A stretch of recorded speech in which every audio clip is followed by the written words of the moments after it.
สมมติเก็บโตอันนี้เจอหลายมุ้ยลุกกับพ่อกับแม่กับมาเงินนอนอยู่ห้องมันเป็นตื่นวัน2 วันดี11 12 โมงคนลงมากินข้าวสวยแล้วก็เข้าไปนอนต่ออันนี้แป้งละโมมองกับไผ่หรือว่าบางคนมักรีให้หรือมีพฤติกรรมอันอื่นเรื่องของผลการเรียนตกแบบผิดปกติจากที่เคยเรียนได้อยู่บ่ได้อันนี้เป็นอันแปลกๆที่เราต้องได้ประสานกับโรงเรียนเขาเอ่ยว่ากันต้องมีปฏิสัมพันธ์กับโรงเรียนหลายขึ้นอันที่3มีอาการซึมเศร้าเสร็จแล้วนอนบ่หลับนอนยากเดินคืน12 โมง1บ่นอนหรือมีพฤติกรรมการมองแบบลักษณะเชิงการทำให้ตัวเองต่างๆอันนี้ก็เป็นพฤติกรรมแปลกๆที่มองตรงนี้นะสารเสพติดต่างๆสูบยาสูบพอร์ตสินะสิ่งมึนเมาหรือว่าสิ่งอื่นที่อวัยวะต่างๆอันนี้ก็ต้องได้เบิกคือกันเพราะว่าเราเป็นวัยรุ่นส่วนสิ่งสำคัญอันอื่นๆกันแม่เขาต้องได้เห็นเพื่อนกับโรงเรียนนี่นะคล้ายๆกับเป็นทีมเดียวกันพอต้องประสานกับครูลูกเขาอยู่โรงเรียนเป็นบอกสมมติกลับมาบ้านมีแต่เศร้าโรงเรียนสวัสดีนะโมซื่อดีกลับมาเงินเนี่ยท้องแล้วตกอยู่แสดงว่าปัญหามันตกไปที่เงินขั้นสมมติโรงเรียนก็เป็นอยู่เงินก็เป็นอันนี้เป็นปัญหาของตัวเล็กน้อยแต่ขั้นสมมติโรงเรียนเราต้องซื่อดีลิ้นน้ำโมได้เข้าสังคมปกติกลับมาเงินรู้สึกโบมีความสุขมาเฮือนแล้วรู้สึกอ้างว้างรู้สึกโบมีอันนี้แหละเป็นปัญหาทางด้านเรื่องของสภาพแวดล้อมการเลี้ยงดูแต่ถ้ามาสมมติว่าโรงเรียนโบมีปัญหากลับมาบ้านมีปัญหาก็แสดงว่าเรื่องของเราพฤติกรรมการเลี้ยงดูในเงินนั้นมีปัญหาแน่นอนอันนี้นะแต่ขั้นสมมติว่า2 อย่างมีปัญหามันก็แสดงว่าเกิดจากพฤติกรรมของกลุ่มโรคบอกเช่นมาชื่อบูลลี่กันชื่อแล้วแต่เนาะมองให้กันหรือว่าด่ากันหรือว่ากวนกันในทางที่บริสุทธิ์เนาะพอมาสิ่งวัยรุ่นมีนะที่เจอหลายมี2 อย่างคือการบูลลี่กันการมองให้กันสมัยที่แม่การด่าซื้อพ่อซื้อแม่กันเนาะเจ้าด่าค่อยๆด่าเจ้าลูกอีนั่นลูกบักมีอันนี้เป็นอันนั้นแหละการบูลลี่เนาะเดี๋ยวนี้เขาเจ้าโคตรก็นั่นมันมีอย่างแรงเนาะในบูลลี่ในเรื่องพวกนี้ก็จะชื่อคล้ายๆแบบชื่อบูลลี่ไปชื่ออีกน้องไปจากสังคมเลยสมมติกลุ่มโมมี30-40 คนเจ้าชื่ออีกน้องไปชื่อปล่อยปลาอะไรก็ไปสินะส่วนหลายมันจะมักมีเรื่องของไซเบอร์บูลลี่เนาะเป็นกลุ่มที่มาแบบว่าเขาเอิ้นการโพสต์ด่าเพราะว่าเดี๋ยวนี้คนยิ่งมือถือหลายเป็นบางคนมี Facebook แล้วมี IG มี TikTok มีอย่างต่างๆที่ว่าเป็นแพลตฟอร์มเรื่องของโซเชียลมีเดียต่างๆดังนั้นในของคุณมีแคปชั่นบอกมีอย่างสินะแคปชั่นมาประจานกันการโชว์เรื่องของโพสต์ด่าบริเอ่ยถึงนะเขาโพสต์พอค่อยจะไปต่ำใจพูดอะไรงูละมันด่าหูมันนี่แหละใช่ไหมมันต่ำใจกันใช่ไหมหูกับเด็กอันนี้เป็นอันที่อันตรายต้นไซเบอร์บูลลี่อันนี้เป็นนักสุดเนาะแล้วการเอาแล้วแต่บางคนชื่อตัวให้ทายหูตัวเองบอกทายพวกนั้นพวกนี้เป็นคลิปลับแชทลับเอาไปประจานเผยแพร่ในกลุ่มแชทหรือโซเชียลมีเดียอันนี้เป็นอันที่อันตรายที่สุดในเด็กน้อยวัยรุ่นพอเขาจะบอกว่าอันนี้ควรเห็นหรือบ่เห็นได้หรือบ่ได้ดังนั้นเป็นผู้ใหญ่ต้องสอนในสิ่งที่ถูกต้องเรื่องของการใช้โซเชียลมีเดียจำกัดสมมติภาคส่วนไหนที่มันเป็นอันลับอันที่บ่ควรเห็นเราต้องเห็นลงไปเนาะหรือบางคนที่ตีกัน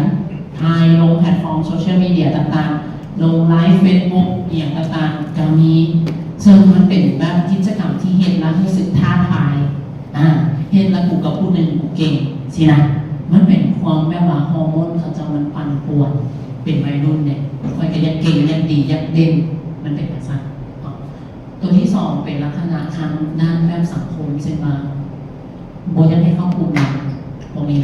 เช่นว่าคล้ายๆว่าโอ้เจ้าเป็นจังซั่นจังซี่อันนี้มันจะเกี่ยวกับเรื่องของเสียสถานะบางคนเนี่ยคือ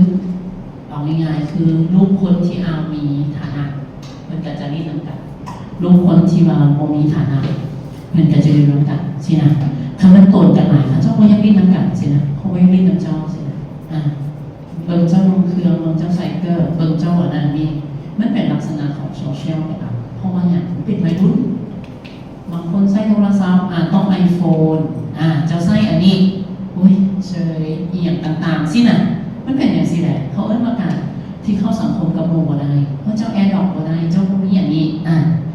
อยู่งานค่อยใช้แอร์แพดอย่างต่างๆสิมันเป็นการโชว์ในการเรื่องพฤติกรรมแบบเขาเอิ้นว่าอย่างไร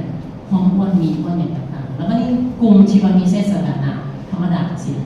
ถ้าเจ้าบริมีอย่างนั้นเขาเจ้าเห็นอะไรชื่อออกจากกลุ่มชื่อออกจากกันที่ว่าต้องได้รีดน้ำมูกเข้าสังคมที่อยู่ในระดับเดียวกันเนาะแล้วการเรื่องของการปล่อยข่าวหรือตัวนี้เป็นพอสิบเนี่ยต่างๆอันนี้คือการบางน้อยกันเจอแบบนั้นเป็นแฟนกันที่นี่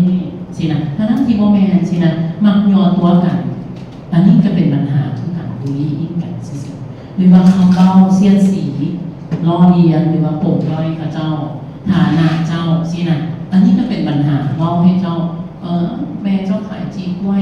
แม่ก็เลยเป็นนักธุรกิจจะสิมารีต้องค่อยสบอกสิน่ะเป็นวัยรุ่นที่แบบว่าเขาเอิ้นว่ามีการบูลลี่กับหมู่ดังนั้นในการทำเมืองตรงนี้เขาต้องระวังเนาะคันเขาเข้ากับลูกได้นะลูกยอมมองยอมฟังเราแก้ไขปัญหาส่วนลูกการแก้ไขปัญหาได้แบบนี้มันก็เป็นการต้องมองลูกอย่างเดียวไม่ลูกอีกต้องให้เขาเจ้าลูกคืนเขาเอิ้นมาถามเราคืนแล้วลูกคืนมาเท่าไหร่สิ่งที่หมออยากให้ได้แม่ต้องถามลูกและกับฟังลูกก่อนตัดสินใจโมเมนต์ว่าเสียตัดสินใจไปรถแล้วลูกเอาต้องมองอย่างนี้เลยลูกโมสอนแบบนั้นเขาต้องเป็นโรโมเดลให้เขาเจ้าขึ้นเองโมสั่งนั้นเป็นเขาเจ้าขึ้นแต่ว่าต้องถ้าพ่อแม่นี่นะมาซอยตลอดมันเป็นพฤติกรรมแบบนั้นที่เราเรียนกันมาในสังคมดั้งเดิมมาก็เป็นแบบนั้นเนาะรวมทั้งตัวเรื่องของการบูลลี่เห็นบอกลักษณะทางเพศอันนี้อย่างหนึ่งคือการพวก LGBT ต่างๆสมมติลูกเรามีเป็นเพศที่3ซะโอเคเสร็จมันเป็นเรื่องของเคก็เลยเป็นอย่างก็ตามเนาะอันนี้เป็นปัญหาแหละมูผู้ชายนี่มักไปล่อเขาไปอีนั่นอีนี่เป็นนี่นั่นอะไรนี่สินะอันนี้แบบเป็นการโรโบบูลลิ่งกันเรามีหน้าที่เข้าใจลูกได้โมเมนต์มีหน้าที่เป็นแผนลูกการที่เขาเจ้าเป็น LGBT นะส่วนหนึ่งมันเป็นจากสมองเขาเจ้าต้องไปน้อยไงแล้วส่วนที่2มันเกิดจากเรื่องสภาพแวดล้อมการรู้บางคนอยู่แต่กับผู้หญิงหลายสมมติอยู่เงินซักพอไปเบี้ยอยู่แต่น้ำป้าน้ำน้ำอย่างสินะฟังเองมันเป็นตู้กระต่ายแล้วสินะแล้วเป็นตู้เลี้ยงแต่น้อยสินะแล้วก็นี่ลูกเขาเป็นลักษณะออกแนวทางผู้หญิงใช่ไหมเราสิไปเตะตำนีว่าลูกต้องไปเตะบาสไปอันนั้นนี่บางคนเปลี่ยนแปลงพฤติกรรมก็ได้คือเขามีหน้าที่เข้าใจลูกแต่โมเมนต์ว่าต้องเปลี่ยนแปลงมาทุกอย่างจิตใจเขาเจ้ามันเปลี่ยนแปลงไม่ได้จิตใจเขาเจ้าเป็นผู้หญิงเลยเขาจะเปลี่ยนแปลงให้เป็นผู้ชายคือเก่าเลยบ่ได้แต่นั่นเราก็ต้องได้เข้าใจบริบทที่เขาเจ้าเป็นแล้วก็ซัพพอร์ตเขานั่นพ่อแม่เขาโมเมนต์สิไปเลี้ยงลูกตามใจเขาเอิ้นมาหักลูกให้ถึงทางขนาดเขาเอิ้นเนาะแล้วก็ฟิสิกอลเรื่องของเซ็กชวลบูลลี่กันคือกันอันนี้ก็ได้เสร็จมาแล้วแต่การทำให้ห่างกายการถ่ายคลิปสมมติไปห้องน้ำถ่ายคลิปย่อกันตัวกันหรือว่าบูลลี่กันด้านกันที่แบบว่าทางเพศจริงถูกต้องสินะอันนี้ก็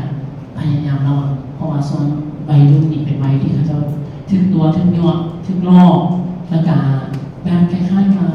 เขาจะโบทันกันนะเขาจะโบทันวุฒิภาวะที่ว่าสูงเขาจะบอกว่าอันนี้เป็นการตัวกันยั่วซึ่งมาไปตามเขาเนาะอันนี้คือการขั้นหลังจากบูลลี่นี่อันนี้ผลกระทบกันได้ไหมลูกมีปัญหาโดยแบบเอียงอันนี้เจอร้ายที่มาคอนเซิลอยู่เบียงนี่นะข้อหมายว่าเขาจะมีอากาศแปลกๆเนาะบางคนนี่เจ็บท้องเจ็บทุกมื้อเจ็บหัวทุกมื้ออีกไปโรงเรียนนี่นะมาเรือนนอนพักอยู่เป็นเดือนก็เจ็บไปโรงเรียนปุ๊บเป็นนี่ละเอาไปกวนกันจนหมอจนจื้อหน้าเมื่อไรไปร้านมาร้านนี้เจ็บหัวจนจื้อความชิมของเพศว่ามาย้อนอย่างคือมาเรื่อยเด็กมาจนทุกอย่างแม่กับห่วงเนาะคือมีเคสหนึ่งอยู่นาแสงทองอยู่แถวเวียงนี่แหละอันนั้นก็ปีน่าจะเข้าเดี๋ยวนี้น่าจะ11 ปีเรามีเรื่องของไซคิกบูมิติ้งห้ามตลอดสาเหตุจนไปเห็นซีทีจนไปเห็นMRIสมองไม่เห็นเนี่ยแล้วเขาจะประสงกลับมาให้หมอพัฒนาการให้หมอเอกเบิ่งเนาะ ประเมินเบิ่งเนาะการล้มโซเชียลเรื่องโซเชียลพวกปัจจัยคือโมโมลี่แล้วเราไม่ตรงเรียนไปแล้วเราเรียนหมอคนห้าก็คือได้เห็นโฮมสกูลปัจจุบันออกโรงเรียนได้พ่อไปตัวอะไรกินยาแก้เมาแก้บินกับคือเก่าพอเราปาไปโดดโทษเพราะหมายว่าอากาศเป็นไป9 ปีเดี๋ยวนี้เรา11 ปีคือยังปินปวดก็ได้แล้วก็นี่เข้าไปรุ่นอะไรนะเข้าไปรุ่นแล้วพฤติกรรมมันแพงขึ้นเซนมาเขายังห้ามเขากับพวกเขากระหักเลยคือท่านมองเรื่องโรงเรียนมาแล้วเขาก็ยังไปเพราะว่าเป็นมองเรื่องของการบูลลี่กันเห็นเด็กน้อยพวกนี้ยากโรงเรียนเป็นสกูลรีฟอร์มแล้วก็นี่ปัญหาก็คือตอนนี้การได้กินยาสุขภาพจิตเพราะหมายว่าได้ให้ยาคลายเครียดยาเรื่องของวิตกกังวลเพราะว่าเขาเจ้ามีตัวกังวลหลักกินแล้วก็ดีขึ้นกำลังเริ่มให้แบบเรียนคืนตอนนี้นะเนาะ11 ปีแล้วเนาะส่วนนี้เคสหนึ่งอาจจะเจ็บหัวแม่จนขอให้ดีมาไอ้การเห็นมาก็บ่มีอย่างปกติดีอันนี้ก็คือบูลลี่กันในโรงเรียนเฉยๆเช่นว่าต้นปลายสาเหตุแล้วแต่สินะคือผู้อ่านตัว11 ปีนั้นแม่มูมักปวดมักร้องให้เพราะว่ามันเป็นคล้ายๆว่าเป็นชนจะเป็นคนชนเผ่าเนาะเป็นชนเผ่าโมงเผ่านี่แหละเนาะแล้วมันนิยมเรียนนี่จะเป็นคนเดียวแล้วเขาอยากให้เข้าน้ำไว้นิดน้ำสินะมันก็เลยมีปัญหาเรื่องของไซคิคโรแมนติกส่วนผู้เจ็บหัวเป็นมูมักปวดซื่อๆมักยอกมักแลนดิ้นมักปวดกันแห้งแล้วก็ค่อยไปยังเรียนแล้วก็เจ็บหัวโดยที่โมมีสาเหตุเนาะหลายปัจจัยในบูลลี่นะแล้วมันจะส่งผลอย่างต่อเมนเทลเฮลเรื่องสุขภาพจิตของเด็กน้อยความเครียดขาดความเป็นตัวตนขาดความมั่นใจได้แบบนี้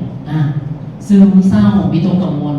ตกไปอยู่ในกลุ่มโรคซึมเศร้าอีกแบบนี้จำบูลลี่ซื่อๆโมเมนต์ละง่ายและการที่ว่ายอกกันการที่กวนกันนี่นะโมเมนต์อันที่จะ